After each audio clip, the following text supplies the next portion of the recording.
नमस्कार दोस्तों। आज की कहानी है पीड़ा। सौम्या जो बुखार में अचेत पड़ी है, उसे कुछ होश नहीं है। यहाँ तक कि अंदर से हिम्मत जवाब दे रही है। शरीर बुखार से टूट रहा है, वरना कौन सी माँ अपने बच्चे को रोता हुआ देख सकती है। हाँ, अभी 7-8 महीने का ही तो है उसका बेटा आरव। बच्चे की पहली पहली ठंडक और ऊपर से सौम्या का ऑपरेशन के बाद का कमजोर शरीर।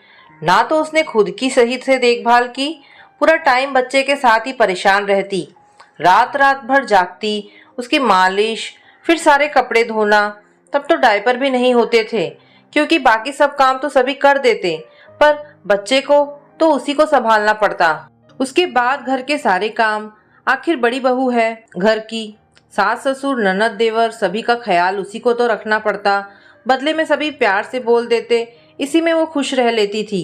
पर अब दिसंबर का महीना शुरू हो गया है, तो ठंड भी बढ़ रही है और बच्चे को भी कभी पतली पॉटी आने लगती, तो कभी दांत निकलने की वजह से परेशानी होने लगती। बच्चे के बीमार होते ही सौम्या खुद इतना परेशान हो जाती कि वो खुद बीमार सी हो जाती। सच भी तो है, बच्चों की परेशानी में तो माँ आधी बीमार तो वैसे भी हो जाती है।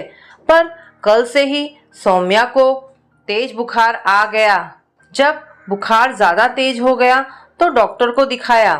डॉक्टर ने बोला वायरल है, 4-5 दिन तो लग ही जाएंगे।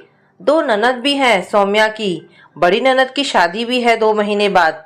आए दिन माँ बेटी चल देती सुबह से ही शॉपिंग पर, और सारा काम सौम्या के माथे ही जाता। बच्चा भी संभाले और काम भी करे। अब घर की बड़ी बहू है तो मना भी तो नहीं कर सकती। फिलहाल सौम्या का बुखार बहुत तेज था, तो रात में उसके पति रवि ने जब आरव को भूख से रोता देखा तो अपनी बहन को जगाकर लाया। सुमी, देख तो मुन्ना बहुत रो रहा है। तब सुमी उठकर आई और मुन्ने को कटोरी चम्मच से दूध पिलाया, क्योंकि सौम्या को बहुत तेज बुखार था। बच्चे को दूध पिलाती तो उसे भी बुखार हो जाता, इसलिए सौम्या बच्चे का रोना देखकर बुखार में भी तड़प रही थी, पर कुछ कर नहीं सकती थी। किसी तरह आरव ने थोड़ा सा दूध कटोरी चम्मच से पिया, फिर जाकर सोया। एक माँ उस समय विवश हो जाती है जब अपने बच्चे को रोता हुआ देखती है, पर बुखार होने की वजह से वो दूध भी नहीं पिला सकती और बच्चे की भूख देखकर मन ही मन तड़प कर रह जाती है। उसके दिल से यही निकलता है, हे भगवान, मुझे बीमार मत करना, क्योंकि मुझसे नहीं देखा जाता अपने बच्चे का ऐसे भूख से बिलखना। अगले दिन सुबह सासू माँ ने सौम्या को चाय ब्रेड दी और पति ने दवा खिलाई, पर बुखार तेज था अभी भी, क्योंकि वायरल में भी 3 दिन तो लग ही जाते हैं। सौम्या अचेत पड़ी थी। नन्हा आरव फिर से रोने लगा। सासू माँ के वही शब्द व्यंग बाण की तरह कानों में चुभ रहे थे।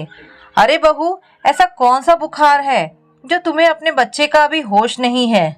झुंझलाई हुई सासू माँ के शब्द सौम्या के कानों में शीशे की तरह चुभ रहे थे, पर उसमें इतनी हिम्मत नहीं थी कि कुछ बोल पाती। पर अंदर से उसकी आत्मा यही कह रही थी, काश आप समझ पाती मम्मी जी, एक औरत की पीड़ा। एक औरत होकर भी आप नहीं समझ पा रही हैं एक औरत का दर्द। कौन सी ऐसी माँ होगी जो अपने बच्चे को रोता हुआ देखकर भी बेसुध पड़ी रहे? पर कभी कभी हमारा तन ही साथ नहीं देता, पर अचेत मन भी तो सब कुछ सुनता रहता है। भले ही कुछ कर ना पाए, पर ऐसी बातें सुनकर दुखी जरूर हो जाता है, और दिल से यही निकलता है, काश एक औरत दूसरी औरत के दर्द को समझ पाती, तो दुनिया में आधे से ज्यादा परेशानियां अपने आप हल हो जाती। 3-4 दिनों बाद सौम्या की तबीयत में काफी सुधार आ गया था, पर अब उसने सोच लिया था अब वो अपना बहुत ख्याल रखेगी, जिससे उसके बच्चे को कोई परेशानी ना हो। अपने खाने पीने, सोने जागने, हर चीज का ध्यान रखेगी, क्योंकि उसके बीमार होने से किसी और को फर्क पड़े ना पड़े, पर उसके बच्चे को बहुत फर्क पड़ता है। और अब वो भगवान से यही प्रार्थना करती है कि हे भगवान, जब तक मेरा बच्चा छोटा है मुझे बीमार मत करना, क्योंकि वो दूधमुहा बच्चा सिर्फ और सिर्फ अपनी माँ पर आश्रित रहता है, जो ना तो बॉटल से दूध पीता है और ना ही ढंग से कटोरी चम्मच से। इसलिए उसके बीमार होते ही ऐसा लगता था जैसे उसकी पूरी दुनिया ही हिल गई हो। दोस्तों, सच में जब बच्चे छोटे होते हैं वो बहुत ही मुश्किल भरे दिन होते हैं। बच्चों को पालना ऐसे में अगर माँ खुद बीमार हो जाती है तो उसकी पूरी दुनिया ही हिल जाती है, क्योंकि सब तो अपनी ख्याल रख सकते हैं पर वो नन्ही सी जान जो अपना दर्द किसी से नहीं बता सकती, उसका दर्द तो सिर्फ एक माँ ही समझ सकती है। इसलिए जरूरी है अपना भी पूरा पूरा ध्यान रखना, फिर चाहे वो समय से खाने पीने का हो या नींद पूरी करने का। और घर वालों को भी चाहिए कि जो नई नई माँ बनी है उसे पूरा सहयोग करे, ना कि ताने मारकर और भी लहूलुहान कर दे। तो दोस्तों, कहानी यहाँ पर समाप्त होती है। आपको ये कहानी कैसी लगी मुझे कमेंट करके अवश्य बताएं। धन्यवाद दोस्तों।